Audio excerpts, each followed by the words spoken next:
بسم اللہ الرحمن الرحیم۔ اب ہم لوگ آج کل بات کر رہے ہیں کہ ہمیں امام حسین رضی اللہ تعالی عنہ کی زندگی سے کیا کیا کچھ سیکھنے کو ملتا ہے، ان کی زندگی سے ہمیں کیا کیا درس حاصل ہوتے ہیں۔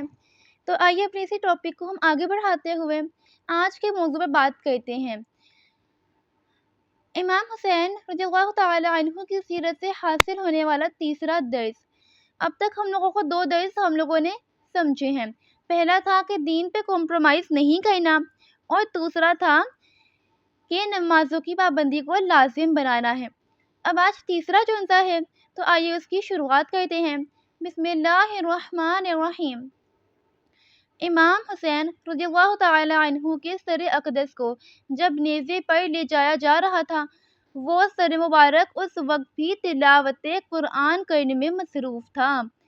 اے کربلا کے ماننے والوں، وہ جان لٹاتے وقت سجدے کریں، گلا کٹاتے وقت تلاوت کریں، اور ہم اپنے گھر بیٹھ کر بھی قرآن پاک نہ کھولیں، اور پھر ہم کہتے ہیں کہ ہم پنجتن کے غلام ہیں، ہم اہل بیت کے غلام ہیں۔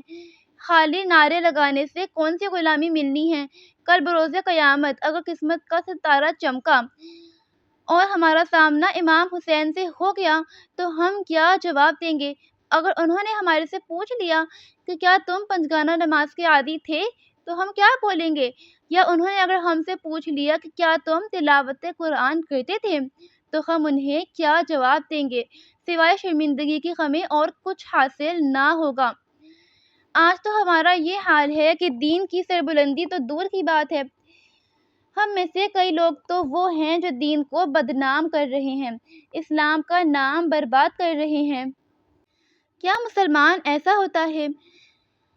یعنی بہت سے لوگ ایسے ہیں آج کل جو ٹک ٹاک پہ ویڈیوز بناتی ہیں لڑکیاں اکثر، یا گناہوں میں مبتلا ہو کر اپنے ہی دین اسلام کا نام برباد کر رہے ہیں۔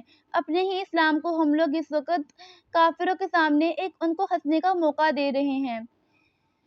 اللہ پاک کی پناہ، اللہ پاک مجھے بھی اور آپ کو بھی اہل بیت کی سچی غلامی عطا فرمائے، اور اللہ کرے ہم ایسے بن جائیں کہ ہماری وجہ سے اسلام کا نام روشن ہوتا چلا جائے۔ آمین اللہم آمین یا رب العالمین، بوسیلۃ مصطفیٰ صلی اللہ تعالی علیہ وآلہ وصحبہ وبارک وسلم۔